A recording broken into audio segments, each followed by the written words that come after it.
ಬೊಮ್ಮೇನಹಳ್ಳಿಯಲ್ಲಿ ಸಾಮೂಹಿಕ ವರಮಹಾಲಕ್ಷ್ಮಿ ಪೂಜೆ. ಕೃಷ್ಣರಾಜಪೇಟೆ ಕಸಬಾ ಹೋಬಳಿಯ ಬೊಮ್ಮೇನಹಳ್ಳಿ ಗ್ರಾಮದ ಶ್ರೀ ಮಾಸ್ತಮ್ಮ, ಶ್ರೀ ಹುಚ್ಚಮ್ಮ ಹಾಗೂ ಶ್ರೀ ಲಕ್ಷ್ಮಮ್ಮ ದೇವಿ ದೇವಸ್ಥಾನದಲ್ಲಿ ಶ್ರೀ ಕ್ಷೇತ್ರ ಧರ್ಮಸ್ಥಳ ಗ್ರಾಮಾಭಿವೃದ್ಧಿ ಯೋಜನೆ ಬಿಸಿ ಟ್ರಸ್ಟ್ ವತಿಯಿಂದ ಸಾಮೂಹಿಕ ವರಮಹಾಲಕ್ಷ್ಮಿ ಪೂಜೆ ಭಕ್ತಿ ಭಾವದಿಂದ ನಡೆಯಿತು. ಮಾಜಿ ಶಾಸಕ ಬಿ ಪ್ರಕಾಶ್ ಮಾತನಾಡಿ, ಗ್ರಾಮೀಣ ಮಹಿಳೆಯರ ಆರ್ಥಿಕ ಸಬಲೀಕರಣಕ್ಕೆ ಶ್ರೀ ಕ್ಷೇತ್ರ ಧರ್ಮಸ್ಥಳ ಸಂಸ್ಥೆಯ ಕೊಡುಗೆ ಅಪಾರವಾಗಿದೆ ಎಂದು ಹೇಳಿದರು. ಸಮಾಜ ಸೇವಕ ಮಲ್ಲಿಕಾರ್ಜುನ್ ಅಧ್ಯಕ್ಷತೆ ವಹಿಸಿ ಧರ್ಮಸ್ಥಳ ಸಂಸ್ಥೆ ಮಹಿಳೆಯರನ್ನು ಸ್ವಾವಲಂಬಿಗಳನ್ನಾಗಿಸುವ ನಿಟ್ಟಿನಲ್ಲಿ ಹಲವು ಜನಪರ ಯೋಜನೆಗಳನ್ನು ಯಶಸ್ವಿಯಾಗಿ ಜಾರಿಗೊಳಿಸುತ್ತಿದೆ ಎಂದು ತಿಳಿಸಿದರು. ಕಾರ್ಯಕ್ರಮದಲ್ಲಿ ಜಿಲ್ಲಾ ನಿರ್ದೇಶಕಿ ಲೀಲಾವತಿ, ಯೋಜನಾಧಿಕಾರಿ ಶ್ರೀನಿವಾಸ್ ಗೌಡ, ಹಿರಿಯ ಪತ್ರಕರ್ತ ಡಾ ಕೆಆರ್ ನೀಲಕಂಠ ಸೇರಿದಂತೆ ಗಣ್ಯರು ಹಾಗೂ ನೂರಾರು ಮಹಿಳೆಯರು ಭಾಗವಹಿಸಿದ್ದರು. ವರದಿ ಡಾ ಕೆಆರ್ ನೀಲಕಂಠ, ಕೃಷ್ಣರಾಜಪೇಟೆ, ಮಂಡ್ಯ.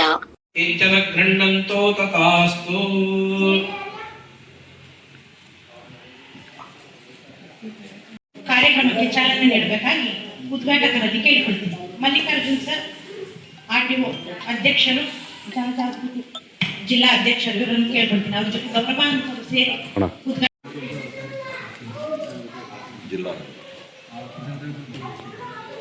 ಇವತ್ತಿನ ಒಂದು ಕಾರ್ಯಕ್ರಮದಲ್ಲಿ ನಮಗೆ ಧಾರ್ಮಿಕ ಉಪನ್ಯಾಸಗಳನ್ನ ಹಿತನುಡಿಕೆಯನ್ನ ಮಾಡುತ್ತಿದ್ದಾರೆ ಶ್ರೀಯುತ ನೀಲಕಂಠ ಅವರು, ಪತ್ರಕರ್ತರು ಕೆಆರ್ಪೇಟೆ. ಇವರು ಕೂಡ ಬಂದಿರುವಂತಹ ಎಲ್ಲ ಭಕ್ತಾದಿಗಳ ಪರವಾಗಿ ಸಭೆಗೆ ಈ ಕಾರ್ಯಕ್ರಮಕ್ಕೆ ಬಂದಿರತಕ್ಕಂಥ ನಮ್ಮ ಆರ್ಟಿಒ ಸಂಘದ ರಾಜ್ಯಾಧ್ಯಕ್ಷರು, ಸಮಾಜ ಸೇವಕರು ಹಾಗೂ ಜಿಲ್ಲಾ ಜನಜಾಗೃತಿ ವೇದಿಕೆ ಅಧ್ಯಕ್ಷರು ಚಂದ್ರಾಕೃಷ್ಣರಾದಂಥ ಮಲ್ಲಿಕಾರ್ಜುನರವರೇ, ಆತ್ಮೀಯರಾದಂಥ ಮಲ್ಲಿಕಾರ್ಜುನರವರೇ ಹಾಗೂ ಆ ಮನೆಯಲ್ಲಿ ಎಲ್ಲರೂ ಮಳೆಗಾಲದ ಸಂದರ್ಭದಲ್ಲಿ ಸಂತೋಷವಾಗಿ ಬದುಕುವಂತಹ ಒಂದು ವ್ಯವಸ್ಥೆಯನ್ನು ಪೂಜ್ಯ ಹೆಗ್ಗಡೆಯವರು ನಿರ್ಮಾಣ ಮಾಡಿದರು.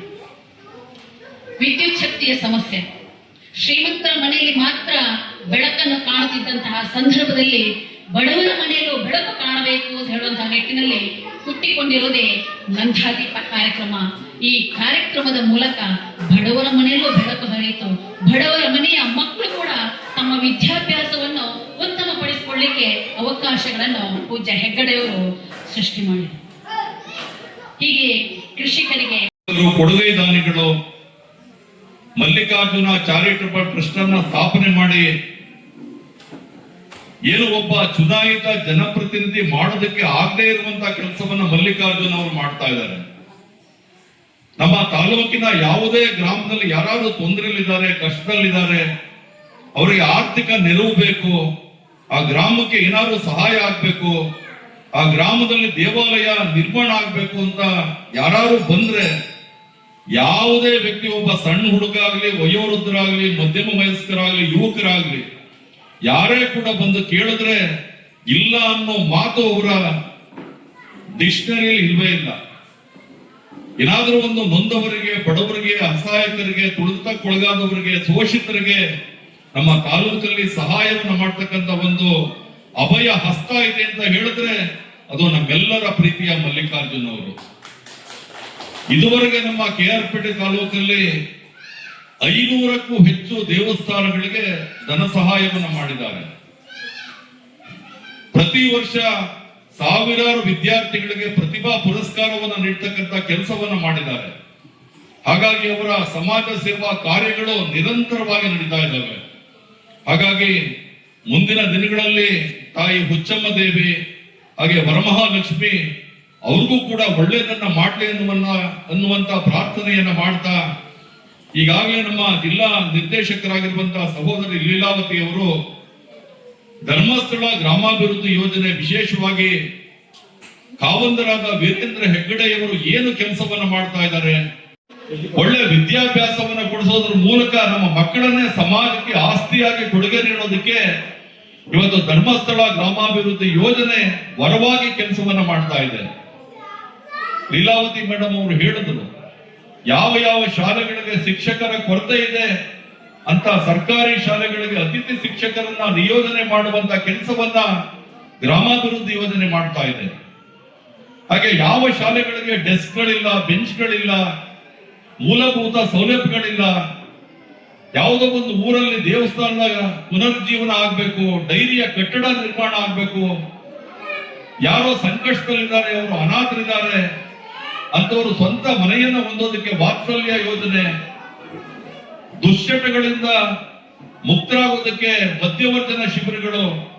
ನೀವೆಷ್ಟೇ ಕಷ್ಟಪಟ್ಟರು ಸಂಜೆ ಮನೆ ಯಜಮಾನ ಕುಡ್ಕೊಂಡ್ ಬಂದ್ರೆ ಆ ಮನೆಯಲ್ಲಿ ಇರ್ತಕ್ಕಂಥ ಶಾಂತಿ ನೆಮ್ಮದಿ ದೂರ ಆಗ್ತದೆ. ಹಾಗಾಗಿ ದುಶ್ಚಟಗಳಿಂದ ಮುಕ್ತವಾದ, ವ್ಯಸನದಿಂದ ಮುಕ್ತವಾಗಿರ್ತಕ್ಕಂಥ ಒಂದು ಆರೋಗ್ಯವಂತ ಸಮಾಜ ನಿರ್ಮಾಣ ಆಗಬೇಕು ಅನ್ನುವಂತ ಕನಸನ್ನ ಹೊತ್ತು ಪೂಜ್ಯ ಕಾವಂದರು ರಾಜ್ಯಾದ್ಯಂತ ಮಧ್ಯವರ್ಜನ ಶಿಬಿರಗಳನ್ನ ಆಯೋಜನೆ ಮಾಡಿ ಇವತ್ತು ದುಶ್ಚಟಗಳಿಂದ ನಮ್ಮ ಗಂಡು ಮಕ್ಕಳನ್ನ ದೂರ ಮಾಡ್ತಕ್ಕಂಥ ದುಶ್ಚಟಗಳನ್ನ ಜಮೀನನ್ನು ಹೇಗೆ ಒಬ್ಬರ ಸಹಾಯದಿಂದ ಇನ್ನೊಬ್ಬರು ಅದನ್ನು ಬೆಳೆಸಬಹುದು, ಅಭಿವೃದ್ಧಿ ಪಡಿಸಬಹುದು ಅಂತ ಹೇಳುವಂತಹ ನಿಟ್ಟಿನಲ್ಲಿ ಸಂಘಟನೆಯನ್ನು ಮಾಡುವ ಮೂಲಕ ಇವತ್ತೆಲ್ಲರೂ ಇಲ್ಲಿ ಮಹಿಳೆಯರು ಕಾಣುತ್ತಿದ್ದೀರಿ. ಆದ್ರೆ ಧರ್ಮಸ್ಥಳ ಗ್ರಾಮಾಭಿವೃದ್ಧಿ ಯೋಜನೆಯಲ್ಲಿ ಪ್ರಪ್ರಥಮವಾಗಿ ಹುಟ್ಟಿರುವುದೇ ಪುರುಷರ ಸಂಘಟನೆ, ಅಣ್ಣಂದಿರ ಸಂಘಟನೆ, ಅಂದ್ರೆ ಕೃಷಿಕರ ಸಂಘಟನೆ. ಆ ಕೃಷಿಕರನ್ನು ಒಗ್ಗೂಡಿಸಿ ಅವರಿಗೆ ಬೇಕಾದಂತಹ ಕೃಷಿಯ ಮಾಹಿತಿಯನ್ನು ತಿಳ್ಕೊಳ್ಳಿಕ್ಕೆ ರೇಡಿಯೋವನ್ನು ಶ್ರೀ ಕ್ಷೇತ್ರ ಧರ್ಮಸ್ಥಳದಿಂದ ಪೂಜ್ಯ ಹೆಗ್ಗಡೆ ಅವರು ಪಡಿಸಿಕೊಡ್ತಾರೆ. ಮಾತ್ರ ಅಲ್ಲ, ತನ್ನ ಜಮೀನಲ್ಲಿ ಅವನು ದುಡಿಬೇಕು ಹೇಳುವಂತಹ ನಿಟ್ಟಿನಲ್ಲಿ ಕ್ಷೇತ್ರದಿಂದ ಕೂಲಿಗಾಗಿ ಕಾಳು ಯೋಜನೆ ಹೇಳುವಂತಹ ಒಂದು ವ್ಯವಸ್ಥೆಯನ್ನು ಜಾರಿಗೆ ತಂದು ಅಕ್ಕಿಯನ್ನು ಕೊಡುವಂತಹ ವ್ಯವಸ್ಥೆಯನ್ನು ಶ್ರೀ ಕ್ಷೇತ್ರ ಧರ್ಮಸ್ಥಳದಿಂದ ಪೂಜ್ಯ ಹೆಗ್ಗಡೆ ಅವರು ಮಾಡಿದರು. ಕೇವಲ ಅಕ್ಕಿ ಕೊಟ್ಟರೆ ಸಾಲದು, ಮನೆಯಲ್ಲಿ ಅಡುಗೆ ಮಾಡಕ್ಕೆ ಪಾತ್ರೆಗಳಿಲ್ಲ ಮನೆಯಲ್ಲಿ ಅಂತ ತಿಳ್ಕೊಂಡು ಆ ಪಾತ್ರೆಗಳನ್ನು ಕೂಡ ಕೊಟ್ಟು ಸಂಜೆ ವೇಳೆಗೆ ಆ ಮನೆಯಲ್ಲಿ ಭಗವಂತನ ಆರಾಧನೆ ಮಾಡಬೇಕಿದ್ರೆ ಒಂದು ಸ್ವಾಮಿಯ ಫೋಟೋ ಇರಲಿಲ್ಲ, ಅದನ್ನು ಕೂಡ ಕ್ಷೇತ್ರದಿಂದ ನೀಡುವ ಮೂಲಕ ಜನರಲ್ಲಿ ಸಂಘಟನಾ ಭಾವನೆಯನ್ನು ಪೂಜ್ಯ ಹೆಗ್ಗಡೆಯವರು ಬೆಳೆಸಿದರು. ನೀರಾವರಿಯ ಅಭಿವೃದ್ಧಿಗಾಗಿ ಜಲವಾಹಿನಿ ಕಾರ್ಯಕ್ರಮವನ್ನು ಶ್ರೀ ಕ್ಷೇತ್ರ ಧರ್ಮಸ್ಥಳ, ಅಂದ್ರೆ ಬಹುಶಃ ಈ ಭಾಗದಲ್ಲಿ ಆ ಸಮಸ್ಯೆ ಇಲ್ಲ. ದಕ್ಷಿಣ ಕನ್ನಡ ಜಿಲ್ಲೆ, ಕೊಡಗು ಜಿಲ್ಲೆ, ಮಲೆನಾಡು ಪ್ರದೇಶದಲ್ಲಿ ಮಳೆಗಾಲ ಬಂತು ದೊಡ್ಡದೆ ಬೆಟ್ಟ ಗುಡ್ಡಗಳಿಂದ ನೀರು ಹರಿಯುತ್ತದೆ. ಆ ನೀರನ್ನು ಹೇಗೆ ಸಂರಕ್ಷಣೆ ಮಾಡಿಕೊಂಡು ಆ ರೈತರ ಜಮೀನಿಗೆ ಬಳಸಬಹುದು ಅಂತ ಹೇಳುವಂತಹ ನಿಟ್ಟಿನಲ್ಲಿ ಆ ಜಲವಾಹಿನಿ ಕಾರ್ಯಕ್ರಮವನ್ನು ಪೂಜ್ಯ ಹೆಗ್ಗಡೆಯವರು ಜಾರಿಗೆ ತಂದರು. ಮಾತ್ರ ಅಲ್ಲ, ಇವತ್ತು ಸಾಮಾನ್ಯವಾಗಿ ನಾವು ನೋಡಿದ್ರೆ ಹಂಚಿನ ಮನೆ, ತಾರಸಿ ಮನೆಗಳನ್ನು ಕಾಣಬಹುದು. ಆದ್ರೆ ಆ ಸಂದರ್ಭದಲ್ಲಿ 40 ವರ್ಷಗಳ ಹಿಂದೆ ಇದ್ದದ್ದು ಮುಲಿ ಹುಲ್ಲಿನ ಮನೆಗಳು ಅಥವಾ ಪ್ಲಾಸ್ಟಿಕ್ ಹೊದಿಕೆ ಇರುವಂತಹ ಮನೆಗಳು.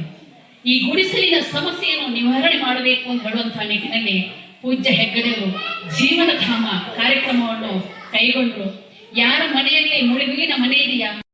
ನಾನೇ ಒಂದು ಅಂಗಡಿ ನಡೆಸ್ತಾ ಇದ್ದೀನಿ KR-ಪೇಟೆನಲ್ಲಿ. 1 ಲಕ್ಷ ಸಾಲ ತಗೋಬೇಕು ಅಂತ ಹೇಳಿದ್ರೆ ಅವರು 100 ಕಂಡೀಷನ್ಗಳನ್ನ ವಿಧಿಸ್ತಾರೆ. ಸಾಲ ಸುಲಭವಾಗಿ ಸಿಗೋದಿಲ್ಲ ಯಾರಿಗೂ ಕೂಡ. ಇವತ್ತು ನಮ್ಮ ತಾಲೂಕಲ್ಲಿ 250 ಕೋಟಿ ರೂಪಾಯಿಗೂ ಹೆಚ್ಚಿನ ಸಾಲ ಸೌಲಭ್ಯ ನಮ್ಮ ಹೆಣ್ಣು ಮಕ್ಕಳಿಗೆ ಸಿಕ್ಕಿದೆ. ಒಂದೇ ಒಂದು ರೂಪಾಯಿ ಬಾಕಿ ಹಣ ಇಲ್ಲದೆ ಇರೋ ರೀತಿಯಲ್ಲಿ ಯಾವುದೇ ಸುಸ್ತಿ ಇಲ್ಲದೆ ಹಣ ಮರುಪಾವತಿ ಆಯ್ತಾ ಇದೆ ಅಂತ ಹೇಳಿದ್ರೆ ಅದು ಧರ್ಮಸ್ಥಳ ಗ್ರಾಮಾಭಿವೃದ್ಧಿ ಯೋಜನೆಯಿಂದ ಮಾತ್ರ, ನಿಮ್ಮಿಂದ. ಹಾಗಾಗಿ ನಿಮ್ಗೆ ಚಪ್ಪಾಳೆ ಬರಲೇಬೇಕೀಗ. ಒಂದೇ ಒಂದು ರೂಪಾಯಿ ಹಣ ಪೋಲಾಗಿಲ್ಲ. ಅದೇ ನಮ್ಮ ಗಂಡು ಮಕ್ಕಳಿಗೆ ಏನಾದ್ರು ಸಾಲಾಗಿಲ್ಲ ಕೊಟ್ಟಿದ್ರೆ ಇಷ್ಟೊತ್ತಿಗೆ ಒಂದು ಯೋಜನೆ ಹಳ್ಳ ಹಿಡಿತೋ ಏನೋ ಗೊತ್ತಿಲ್ಲ. ನಿಮ್ಮ ಮೇಲೆ, ಹೆಣ್ಣು ಮಕ್ಕಳ ಮೇಲೆ ನಂಬಿಕೆಯನ್ನ ಇಟ್ಟು ಪುರುಷ ಸ್ವಸಹಾಯಕ್ಕೂ ಕೂಡ ಸಾಲ ಕೊಡ್ತಾ ಇದ್ದಾರೆ.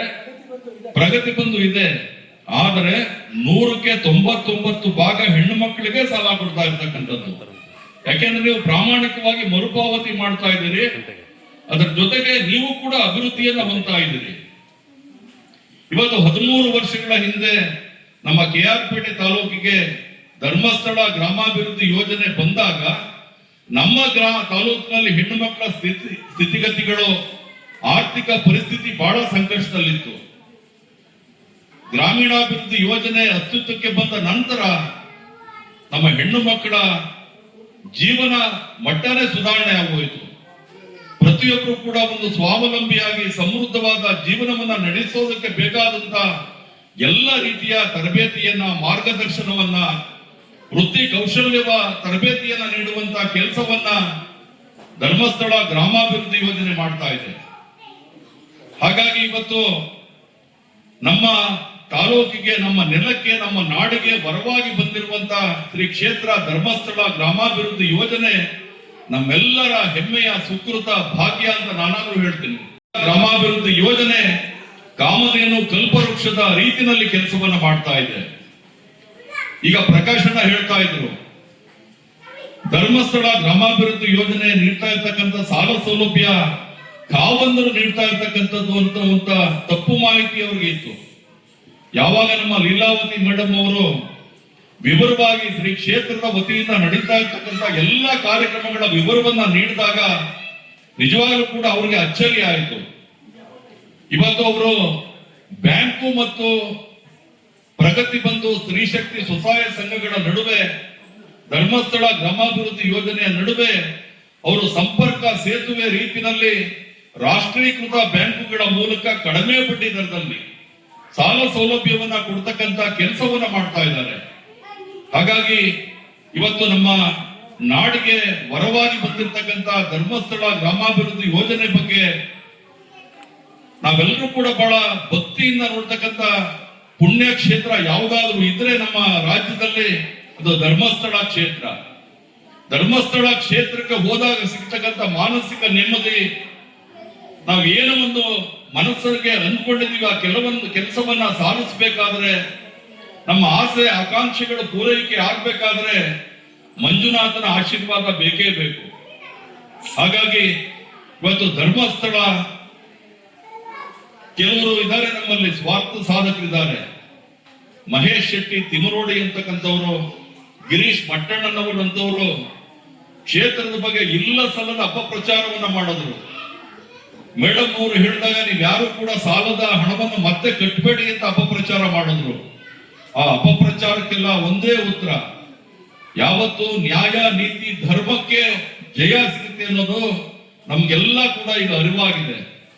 ಪೂಜ್ಯ ಕಾವಂದರು ಇಡೀ ತಮ್ಮ ಜೀವನವನ್ನ ನಾಡಿನ ಜನತೆಯ ಕಲ್ಯಾಣಕ್ಕಾಗಿ ಸಮರ್ಪಣೆಯನ್ನ ಮಾಡಿಕೊಂಡು ಕೆಲಸವನ್ನ ಮಾಡ್ತಾ ಇದ್ದಾರೆ. ಹಾಗಾಗಿ ನಾವೆಲ್ಲರೂ ಕೂಡ ಏನು ಇವತ್ತು ಸಾಮೂಹಿಕವಾಗಿ ವರಮಹಾಲಕ್ಷ್ಮಿ ತಾಯಿಯ ಪೂಜೆ ನಡೀತಾ ಇದೆ, ಅದೇ ರೀತಿ ಲಕ್ಷ ಬಿಲ್ವಾರ್ಚನೆ ಪೂಜೆ ಕೂಡ ನಡೆಯುತ್ತೆ, ಸಾಮೂಹಿಕ ಸತ್ಯನಾರಾಯಣ ಪೂಜಾ ಕಾರ್ಯಕ್ರಮಗಳು ಕೂಡ ನಡೀತವೆ. ನಾವು ಇಂಡಿವಿಜುವಲ್ ಆಗಿ ಪ್ರತಿಯೊಬ್ಬರು ಒಂದೊಂದು ಕುಟುಂಬದಲ್ಲಿ ಈ ರೀತಿ ಪೂಜಾ ಕಾರ್ಯಕ್ರಮ ಮಾಡಬೇಕು ಅಂತ ಹೇಳಿದ್ರೆ ಲಕ್ಷಾಂತರ ರೂಪಾಯಿ ಹಣ ಬೇಕಾಗುತ್ತೆ. ಆದ್ರೆ ಎಲ್ರಿಗೂ ಕೂಡ ಈ ಒಂದು ಪೂಜೆಯ ಭಾಗ್ಯ ಸಿಕ್ಲಿ, ಪೂಜೆಯ ಫಲ ಎಲ್ರಿಗೂ ಸಿಕ್ಲಿ ಅನ್ನುವಂತ ಸದುದ್ದೇಶದಿಂದ ಪೂಜ್ಯ ಕಾವಂತರ ಮಾರ್ಗದರ್ಶನದಲ್ಲಿ ಶ್ರೀ ಕ್ಷೇತ್ರ ಧರ್ಮಸ್ಥಳ ಗ್ರಾಮಾಭಿವೃದ್ಧಿ ಯೋಜನೆ ಎಲ್ರಿಗೂ ಕೂಡ ಪೂಜೆಯಲ್ಲಿ ಭಾಗವಹಿಸುವಂತ ಅವಕಾಶವನ್ನ ಮಾಡಿಕೊಟ್ಟಿದೆ. ಇವತ್ತು ಎಷ್ಟು ಅದ್ಭುತವಾಗಿ ಇವತ್ತು ಪೂಜಾ ಕಾರ್ಯಕ್ರಮ ನಡೆದಿದೆ ಅಂತ ಹೇಳಿದ್ರೆ ಪುನೀತ್ ಅವರ ಮಾರ್ಗದರ್ಶನದಲ್ಲಿ ಪುನೀತ್ ಗುರುಗಳಿಗೆ ಒಂದು ಜೋರಾದ ಚಪ್ಪಾಳೆ ಬರಲೇಬೇಕು. ನಾವು ದೇವರಾದ ಬ್ರಹ್ಮ ವಿಷ್ಣು ಮಹೇಶ್ವರನ ಆರಾಧಿಸ್ತೀವಿ. ಅದರೊಟ್ಟಿಗೆ ಶಕ್ತಿ ರೂಪಿಣಿಯರಾದಂತಹ ತಾಯಿ ಗೌರಿ, ಲಕ್ಷ್ಮಿ, ಶಾರದೆಯನ್ನು ಕೂಡ ಪೂಜಿಸ್ತಾ ಇರ್ತಾರೆ. ಇಲ್ಲಿ ಪೂಜೆ ಅಂತ ಹೇಳಿದ್ರೆ ಕೇವಲ ಆರಾಧನೆ, ಅಭಿಷೇಕ ಅಥವಾ ಅಲಂಕಾರಕ್ಕೆ ಮಾತ್ರ ಸೀಮಿತ ಅಲ್ಲ. ಬದಲಾಗಿ ನಾವು ಯಾವ ದೇವರನ್ನು ಪೂಜಿಸ್ತೀವೋ ಆ ದೇವರ ಶಕ್ತಿಯನ್ನು ಅರ್ಥ ಮಾಡಿಕೊಂಡು, ಅದರ ತಾತ್ಪರ್ಯವನ್ನು ಅರ್ಥ ಮಾಡಿಕೊಂಡು ನಮ್ಮ ಜೀವನದಲ್ಲಿ ನಮ್ಮನ್ನು ನಾವು ಬೆಳೆಸ್ಕೊಳ್ಳೋದೇ ಇವತ್ತು ಈ ಪೂಜೆಯ ಮಹತ್ವ ಅಂತ ನಾನು ಹೇಳಲಿಕ್ಕೆ ಇಚ್ಛೆ ಪಡ್ತಾ ಇದ್ದೀನಿ. ಇವತ್ತು ತಾಯಿ ವರಮಹಾಲಕ್ಷ್ಮಿಯನ್ನು ಪೂಜೆ ಮಾಡುವಾಗ ವರಮಹಾಲಕ್ಷ್ಮಿ ಸಂಪತ್ತಿಗೆ ಅಧಿದೇವತೆ. ನಾವೆಲ್ಲರೂ ಭಕ್ತಿಯಿಂದ ಕೇಳ್ಕೊಂಡಿದ್ದು, ದೇವರೇ ನನ್ನ ಮನೆಯ ಕಷ್ಟಗಳನ್ನೆಲ್ಲ ನಿವಾರಣೆ ಮಾಡು ಅಂತ ಹೇಳುವಂಥದ್ದು. ಅಂದ್ರೆ ಆಕೆಯಲ್ಲಿ ನಾವು ದುಡ್ಡನ್ನು ಕೇಳ್ತೀವಿ, ಸಂಪತ್ತನ್ನು ಕೇಳ್ತೀವಿ. ಆದ್ರೆ ಇಲ್ಲಿ ಕೇವಲ ದುಡ್ಡು ಒಂದು ಮಾತ್ರ ಸಂಪತ್ತಲ್ಲ, ನಮ್ಮ ಆರೋಗ್ಯ ಕೂಡ ಒಂದು ಸಂಪತ್ತು, ನಮ್ಮಲ್ಲಿರುವಂತಹ ಜ್ಞಾನ ಕೂಡ ಒಂದು ಸಂಪತ್ತು, ನಮಗೆ ಸಿಗುವ ಅವಕಾಶಗಳು ಕೂಡ ಒಂದು ಸಂಪತ್ತಿದೆ. ಹಾಗಾಗಿ ಆರೋಗ್ಯ, ಅವಕಾಶ ಎಲ್ಲ ಅವಕಾಶಗಳನ್ನು, ಸಂಪತ್ತನ್ನು ನಾವು ಒಟ್ಟಿಗೆ ನಮ್ಮ ಜೀವನದಲ್ಲಿ ತೊಡಗಿಸಿಕೊಂಡ್ರೆ ಖಂಡಿತವಾಗಿಯೂ ನಮ್ಮ ಅಭಿವೃದ್ಧಿಯನ್ನು ನಾವು ಮಾಡಲಿಕ್ಕೆ ಸಾಧ್ಯ. ಒಬ್ಬ ರೈತ ಒಳ್ಳೆಯ ಬೆಳೆ ತೆಗಿಬೇಕಾದ್ರೆ ಸಾಮಾನ್ಯವಾಗಿ ಬೀಜ ಬಿತ್ತಿದ್ರೆ ಸಾಲದಿಲ್ಲ. ಅವನು ಆ ಹೊಲವನ್ನು ಒತ್ತು ಕಾಲಕ್ಕೆ ಬೇಕಾದಂತಹ ಬೀಜವನ್ನು ಹಾಕಿ, ಅದಕ್ಕೆ ಬೇಕಾದಂತಹ ಗೊಬ್ಬರವನ್ನು, ನೀರನ್ನು ಹಾಕಿ, ಕಳೆಯನ್ನು ಕಿತ್ತಾಗ ಮಾತ್ರ ಇವತ್ತು ಅವನಿಗೆ ಒಳ್ಳೆಯ ಬೆಳೆಯನ್ನು ತೆಗಿಲಿಕ್ಕೆ ಸಾಧ್ಯ. ಹಾಗೆ ಇವತ್ತು ಶ್ರೀ ಕ್ಷೇತ್ರ ಧರ್ಮಸ್ಥಳದ ಧರ್ಮಾಧಿಕಾರಿ ಡಾಕ್ಟರ್ ಡಿ ವೀರೇಂದ್ರ ಹೆಗ್ಗಡೆಯವರು ಸಮಾಜವನ್ನು ಸರಿಪಡಿಸುವಂತಹ ವಿಚಾರದಲ್ಲಿ ಹಲವಾರು ಸೇವೆಗಳಿಗೆ ಅಥವಾ ಕೆಲಸಗಳಿಗೆ ಕೈ ಹಾಕಿದೆ. ಬಹುಶಃ ಸೇವೆ ಅಂತ ಹೇಳಿದ್ರೆ ಕೇವಲ ಸಹಾಯ ಮಾಡುವಂಥದ್ದಲ್ಲ, ಬದಲಿಗೆ ಒಂದು ಬದುಕಿಗೆ ಭರವಸೆಯನ್ನು ಮೂಡಿಸುವಂತೆ ಒಂದು ಸೇವೆ ಅಂತೇಳಿ ನಾವು ಹೇಳಬಹುದು. ಸಮಾಜದಲ್ಲಿ ಅನೇಕರು ಬಡತನವನ್ನು ನೋಡ್ತಾರೆ, ಗಮನಿಸ್ತಾರೆ. ಆದ್ರೆ ಆ ಬಡತನದಲ್ಲಿರುವಂತಹ ನೋವನ್ನು ತನ್ನ ನೋವೆಂದು ಪರಿಗಣಿಸಿ ಅದಕ್ಕೆ ಬೇಕಾದಂತಹ ವ್ಯವಸ್ಥೆಯನ್ನು ಅಥವಾ ಬಡತನದ ನಿರ್ಮೂಲನೆಗೆ ಅವಕಾಶಗಳನ್ನು ಕೈಗೊಳ್ಳುವವರು ಬಹಳ ವಿರಳ. ಬಹುಶಃ ಈ ನಿಟ್ಟಿನಲ್ಲಿ ಪೂಜ್ಯ ಹೆಗ್ಗಡೆಯವರು ಈ ಸಮಾಜದ ಬಡತನವನ್ನು ಯಾವ ರೀತಿ ನಿವಾರಣೆ ಮಾಡಬಹುದು ಅಂತ ಹೇಳುವಂತಹ ವಿಚಾರಗಳನ್ನು ಹಲವಾರು ಕಾರ್ಯಕ್ರಮಗಳ ಮೂಲಕ ಇವತ್ತು ಹಮ್ಮಿಕೊಂಡಿದ್ದಾರೆ. ಶ್ರೀ ಕ್ಷೇತ್ರ ಧರ್ಮಸ್ಥಳ ಗ್ರಾಮಾಭಿವೃದ್ಧಿ ಯೋಜನೆ ಮೂಲಕ ಗ್ರಾಮೀಣ ಪ್ರದೇಶದ ಜನರಲ್ಲಿ ಅವರು ಆತ್ಮವಿಶ್ವಾಸದಿಂದ ಬದುಕಬೇಕು, ತನ್ನ ಕಾಲ ಮೇಲೆ ತಾನು ನಿಲ್ಲಬೇಕು, ಮಹಿಳೆಯರಲ್ಲಿ ಸ್ವಾವಲಂಬನೆಯ ಶಕ್ತಿಯನ್ನು ಬೆಳೆಸಿಕೊಳ್ಳಬೇಕು, ಸ್ವಉದ್ಯೋಗದ ಅರಿವನ್ನು ಮೂಡಿಸಬೇಕು, ಕೃಷಿಯಲ್ಲಿ ಸಾಮಾಜಿಕವಾಗಿ ವಿವಿಧ ಚಟುವಟಿಕೆಗಳಲ್ಲಿ ತಮ್ಮನ್ನು ತಾವು ತೊಡಗಿಸಿಕೊಳ್ಬೇಕು ಅನ್ನುವಂತಹ ನಿಟ್ಟಿನಲ್ಲಿ ಹುಟ್ಟಿಕೊಂಡಂತಹ ಈ ಕಾರ್ಯಕ್ರಮವೇ ಶ್ರೀ ಕ್ಷೇತ್ರ ಧರ್ಮಸ್ಥಳ ಗ್ರಾಮಾಭಿವೃದ್ಧಿ ಯೋಜನೆ. ಇಲ್ಲಿ ಕಲಿಸುವಂಥದ್ದು ಕೇವಲ ನಿಮಗೆ ಉಳಿತಾಯದ ಮನೋಭಾವನೆಯನ್ನಲ್ಲ, ಬದಲಾಗಿ ನಿಮ್ಮ ಬದುಕಿನ ಬದ್ಧತೆಯ ಮಹತ್ವವನ್ನು ಧರ್ಮಸ್ಥಳ ಗ್ರಾಮಾಭಿವೃದ್ಧಿ ಯೋಜನೆ ನಿಮಗೆ ಹೇಳಿಕೊಡುತ್ತೆ. ಇಲ್ಲಿ ನಿಮಗೆ ಕೊಡುವಂಥದ್ದು ಕೇವಲ ತರಬೇತಿಯಲ್ಲ, ಬದಲಾಗಿ ತಮ್ಮ ಕಾಲ ಮೇಲೆ ತಾವು ನಿಲ್ಲುವಂತಹ ಆತ್ಮವಿಶ್ವಾಸವನ್ನು ಇವತ್ತು ಧರ್ಮಸ್ಥಳ ಗ್ರಾಮಾಭಿವೃದ್ಧಿ ಯೋಜನೆಯು ನಿಮಗೆ ಕಲಿಸ್ತಾ ಇದೆ. ಒಂದು ಕುಟುಂಬ ಅಭಿವೃದ್ಧಿ ಆದ್ರೆ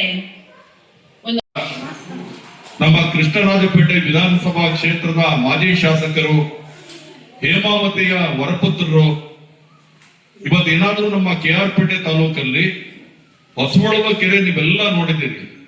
ನಮ್ಮ KR ಪೇಟೆ ತಾಲೂಕಿನ ಅತ್ಯಂತ ದೊಡ್ಡ ಕೆರೆ ಅಂತ ಹೇಳಿದ್ರೆ ಹೊಸವಳಲು ಕೆರೆ. ಆ ಕೆರೆನಲ್ಲಿ ನೂರಾರು ಸಾವಿರಾರು ಕ್ಯೂಸೆಕ್ಸ್ ನೀರು ವ್ಯರ್ಥವಾಗಿ ಹರಿದು ಹೇಮಾವತಿ ನದಿಯನ್ನ ಸೇರ್ತಾ ಇತ್ತು. ಪ್ರಕಾಶನವರು ಶಾಸಕರಾಗಿದ್ದಾಗ JH ಪಟೇಲ್ ಅವರು ಮುಖ್ಯಮಂತ್ರಿಗಳಾಗಿದ್ರು, KN ನಾಗೇಗೌಡರು ನೀರಾವರಿ ಸಚಿವರಾಗಿದ್ರು. ಪ್ರಕಾಶಣ್ಣವರು ಮಾಡಿದ ಮೊದಲನೇ ಕೆಲಸ ಅಂತ ಹೇಳಿದ್ರೆ ಹೊಸಹೊಳಲು ಮೇಲ್ಗಾಲುವೆ ಕಾಮಗಾರಿಯನ್ನ ಮಂಜೂರು ಮಾಡಿಸಿ ಆ ಕಾಮಗಾರಿಗೆ ಚಾಲನೆಯನ್ನ ನೀಡಿ 20 ವರ್ಷಕ್ಕೂ ಹೆಚ್ಚು ಕಳೀತಾ ಇದ್ರು ಕೂಡ ಇವತ್ತಿನವರೆಗೂ ಕೂಡ ಒಂದು ಕೆಲಸ ಸಂಪೂರ್ಣ ಆಗಿಲ್ಲ. ಆ ಹೊಸಹೊಳಲು ಮೇಲ್ಗಾಲುವೆ ಕೆಲಸ ಪೂರ್ತಿ ಆದ್ರೆ ಬೂಕನಕೆರೆ ಮತ್ತು ಕಸಬಾ ಹೋಬಳಿಯ 10,000 ಎಕರೆಗೂ ಹೆಚ್ಚು ಪ್ರದೇಶ ನೀರಾವರಿ ಆಗುತ್ತೆ. ಅಂತ ಒಂದು ದೂರದೃಷ್ಟಿ ನಾಯಕತ್ವ ಹೊಂದಿರತಕ್ಕಂತ ಪ್ರಕಾಶಣ್ಣ ಅವರು ಇವತ್ತು ಈ ಒಂದು ಕಾರ್ಯಕ್ರಮವನ್ನ ಬಹಳ ಭಕ್ತಿಯಿಂದ ಉದ್ಘಾಟನೆ ಮಾಡಿದ್ದಾರೆ. ನೀವೆಲ್ಲರೂ ಕೂಡ ಶಕ್ತಿ ದೇವತೆ ತಾಯಿ ವರಮಹಾಲಕ್ಷ್ಮಿಯ ಪೂಜೆಯನ್ನ ಮಾಡಿ ಬೊಮ್ಮೇನಹಳ್ಳಿ ಗ್ರಾಮಕ್ಕೆ ನೀವು ಒಳ್ಳೇದಾಗಬೇಕು ಅಂತ ಕೇಳ್ಕೊಂಡಿದ್ದೀರಿ. ಆದ್ರೆ ನೋಡಿ, ತಾಯಿಯ ಶಕ್ತಿ ಇವತ್ತು ಕರ್ನಾಟಕ ರಾಜ್ಯದಾದ್ಯಂತ ಒಳ್ಳೆ ಮಳೆ ಆಗ್ತಾ ಇದೆ. ಅದರಲ್ಲೂ ನಮ್ಮ ಜೀವನದಿ ಅಂತ ಹೇಳಿದ್ರೆ ಹೇಮಾವತಿ ನದಿ. ಇವತ್ತು ಚಿಕ್ಕಮಗಳೂರು ಜಿಲ್ಲೆಯಲ್ಲಿ ಹಾಸನ ಭಾಗದಲ್ಲಿ ಬಿಡುವಿಲ್ಲದ ಮಳೆ ಆಗ್ತಾ ಇದೆ. ನಿಮ್ಮ ಬೇಡಿಕೆ, ನಿಮ್ಮ ಪ್ರಾರ್ಥನೆ, ನಿಮ್ಮ ಕೋರಿಕೆ ವರಮಹಾಲಕ್ಷ್ಮಿ ತಾಯಿಗೆ ಕೇಳಿಸಿ ಇವತ್ತು ನಾಡು ಸಮೃದ್ಧವಾಗ್ತಾ ಇದೆ, ಒಳ್ಳೆ ಮಳೆ ಆಗ್ತಾ ಇದೆ. ಹಾಗಾಗಿ ಇಲ್ಲಿ ಸೇರಿರುವಂತ ತಾಯಂದಿರ ನಿಮಗೆ ಮೊದಲು ನಾನು ಒಂದು ಪ್ರೀತಿಯ ಚಪ್ಪಾಳೆ ಮೂಲಕ ಧನ್ಯವಾದವನ್ನು ಹೇಳೋದಕ್ಕೆ ಇಚ್ಛೆ ಪಡ್ತೀನಿ. ಈ ಒಂದು ಕಾರ್ಯಕ್ರಮದಲ್ಲಿ ಸುಮಾರು ಒಂದು 40-50 ವರ್ಷದ ಹಿಂದೆ 1960-1950 ಇಸ್ವಿ, 60ನೇ 70ನೇ ಇಸ್ವಿ ಆ ಸಂದರ್ಭದಲ್ಲಿ ಗ್ರಾಮೀಣ ಪ್ರದೇಶದಲ್ಲಿ ದೇವರ ಬಗ್ಗೆ ಪೂಜೆ ಪುನಸ್ಕಾರಗಳು ಮತ್ತೊಂದು ಹೆಚ್ಚಿನ ರೀತಿಯಲ್ಲಿ ಆಗ್ತಾ ಇರಲಿಲ್ಲ. ಎಲ್ಲ ರೈತರ ಮಕ್ಕಳುಗಳು ಶ್ರಮ ಜೀವನ, ಕೃಷಿ ಬದುಕು ಅದನ್ನು ಮುಗಿಸ್ಕೊಂಡು ಎಲ್ಲೋ ಒಂದೊಂದು ಸಲ, ವರ್ಷಕ್ಕೆ ಒಂದೊಂದು ಸಲನೂ 2 ಸಲನೂ ಪೂಜೆ ಪುನಸ್ಕಾರ ಹಬ್ಬ ಹರಿದಿನಗಳಲ್ಲಿ ಮಾತ್ರ. ಅದು ಕ್ರಮೇಣ ಬರ್ತಾ ಇವತ್ತಿನ ದಿವಸ ಒಂದು ತುಂಬ ಸಂತೋಷ ಕೊಡ್ತಕ್ಕಂಥ ವಿಚಾರ. ಅವರವರ ಮನಸ್ಸಿಗೆ ಮನಃಶಾಂತಿಯನ್ನು ಕೊಡ್ತಕ್ಕಂಥ ವಿಚಾರ. ಎಲ್ಲರೂ ಸಾಮಾನ್ಯವಾಗಿ ಗ್ರಾಮೀಣ ಪ್ರದೇಶದಲ್ಲಿ ಈಗ ಎಲ್ಲ ಕಡೆ ಪೂಜೆ ದೈವ ಭಕ್ತಿಯನ್ನು ಇಟ್ಕೊಂಡು ದೇವಸ್ಥಾನಗಳನ್ನ ಭೇಟಿ ಮಾಡೋದಂಥದ್ದು, ಅವರ ಹೋಗಿ ಭಕ್ತಿಪೂರ್ವಕವಾಗಿ ನಾಮಗಳನ್ನು ನಡೆಸ್ತಕ್ಕಂಥದ್ದು. ಹಾಗೆಯೇ ಈ ವಾರಗಳಲ್ಲಿ ಆ ದೇವರುಗಳ ಪೂಜೆ ಮಾಡ್ತಕ್ಕಂಥದ್ದು, ಇವೆಲ್ಲವನ್ನು ನಾವು ಗ್ರಾಮೀಣ ಪ್ರದೇಶದಲ್ಲೂ ಸಹ, ಏನು ಪಟ್ಟಣ ಪ್ರದೇಶದಲ್ಲಿದ್ದಂಥ ನಿಯಮ ಅಂದರೆ ನೀತಿಗಳು ಅವರನ್ನು ಅನುಸರಿಸ್ತಾ ಇದ್ದನ್ನು ನಮ್ಮವರು ಸಹ ಅದನ್ನು ಇನ್ವಾಲ್ವ್ ಮಾಡ್ಕೊಂಡಿರ್ತಕ್ಕಂಥದ್ದು ಅವರ ಕುಟುಂಬಗಳಲ್ಲಿ ನಿಜಕ್ಕೂ ಬೆಳ್ತಕ್ಕಂಥ ಖುಷಿ ಪಡ್ತಕ್ಕಂಥ ವಿಚಾರ ಅನ್ನೋ ಮಾತನ್ನು ಈ ಸಂದರ್ಭದಲ್ಲಿ ಹೇಳ್ತಾ, ಇಲ್ಲೊಂದು ಹಿತೋಕ್ತಿ ಇದೆ. ಈ ಲೋಕದಲ್ಲಿ ತನಗಾಗಿ ಎಲ್ಲರೂ ಬದುಕುತ್ತಾರೆ, ಆದರೆ ಪರರಿಗಾಗಿ ಬದುಕುವವರ ಬದುಕೆ ನಿಜವಾದ ಬದುಕು. ಇದು ತುಂಬ ನಾವು ಸೂಕ್ಷ್ಮವಾಗಿ ಗಂಭೀರವಾಗಿ ತಗೋಬೇಕು ಮನಸ್ಸಿಗೆ. ಪರರ ಬಗ್ಗೆನೂ ಒಂದು ಚಿಂತೆ ಒಂದು ಅದ್ರ ಬಗ್ಗೆನೂ ಕಳಕಳಿ ಇರಬೇಕು. ಅದು ಸಾರ್ಥಕ, ಜೀವನ ಸಾರ್ಥಕ ಆಗಬೇಕು ಅಂದರೆ ಅದನ್ನು ಮಾಡ್ತಾರೆ. ಇವತ್ತಿನ ದಿವಸ ನಮ್ಮ ಗ್ರಾಮೀಣ ಪ್ರದೇಶದಲ್ಲಿ, ಅದರಲ್ಲೂ ಮಹಿಳೆಯರಿಗೆ, ನಮ್ಮ ಧರ್ಮಸ್ಥಳದ ದೇವರ ಬಗ್ಗೆ ಒಂದು ಏನು ಇವತ್ತಿನ ದಿವಸ ಗ್ರಾಮಾಭಿವೃದ್ಧಿಗೋಸ್ಕರ ಯೋಜನೆಗಳನ್ನ ಹಮ್ಮಿಕೊಂಡು ಸಂಘ ಸಂಸ್ಥೆಗಳನ್ನ ಸ್ಥಾಪನೆ ಮಾಡಿ ಒಂದು ಆರ್ಥಿಕವಾಗಿ ಸಬಲೀಕರಣ ಮಾಡಲಿಕ್ಕೆ ಗ್ರಾಮೀಣ ಪ್ರದೇಶದಲ್ಲಿ ಏನು ಆ ಸಂಘಗಳಿಗೆ ಇವತ್ತು ಹೇಳ್ತಾ ಇದ್ರು, ನನ್ನ ಮಲ್ಲಿಕಾರ್ಜುನ ಎಸ್ಕೊಡಿ ಸುಮಾರು 250 ಇಕ್ಕೇರಿ ಮತ್ತು ಕೇರ್ಪೇಟೆ ವಲಯಕ್ಕೆ ಸುಮಾರು 250 ಕೋಟಿ ರೂಪಾಯಿನ ಆ ಧರ್ಮಸ್ಥಳ ಸಂಘದಿಂದ ಕೊಟ್ಟಿರ್ತಕ್ಕಂಥ ಹಣವನ್ನು ಅವರ ಮಹಿಳಾ ಸಬಲೀಕರಣಕ್ಕೆ ಉಪಯೋಗಿಸ್ಕೊಂಡು ಆ ದೇವರ ಬಗ್ಗೆ ಇಟ್ಟಿರ್ತಕ್ಕಂಥ ಅಪಾರವಾದ ಒಂದು ಭಕ್ತಿ, ಆ ಭಕ್ತಿ ಯಾವುದೇ ಒಂದು ಇದಿಲ್ಲದೆ ಅದನ್ನು ನಿಯಮಾನುಸಾರವಾಗಿ ಅದನ್ನು ವಾಪಸ್ ಕೊಟ್ಟು ಆ ಒಂದು ದೇವರಿಗೆ ಅವರ ಕೃಪೆಗೆ ಪಾತ್ರರಾಗಿರ್ತಕ್ಕಂಥದ್ದು ಆಗ್ತಾ ಇರ್ತಕ್ಕಂಥದ್ದು, ಮತ್ತು ಅವರ ಸಬಲೀಕರಣ ಆಗ್ತಾ ಇರ್ತಕ್ಕಂಥದ್ದು ನಿಜಕ್ಕೂ ಇದು ಪ್ರಶಂಸನೀಯ ಅನ್ನೋ ವಿಚಾರನ ನಾನು ಹೇಳಕ್ಕೆ ಇಷ್ಟಪಡ್ತೀನಿ. ಯಾಕೆಂತಂದರೆ ಇವತ್ತಿನ ಸಮಾಜದಲ್ಲಿ, ಪ್ರಪಂಚದಲ್ಲಿ ಒಂದು ಗಾದೆ ಇದೆ, ಕೊಟ್ಟವನು ಕೊಡಂಗೆ ಈಸ್ಕೊಂಡವನು ನೀರು ಬದಲಾವಣೆ. ಇಂಥ ಒಂದು ನಾಣ್ಣುಡಿ ಇರಬೇಕಾದ್ರೆ 250 ಕೋಟಿ ರೂಪಾಯಿನ ಯಾವುದೇ ಒಂದು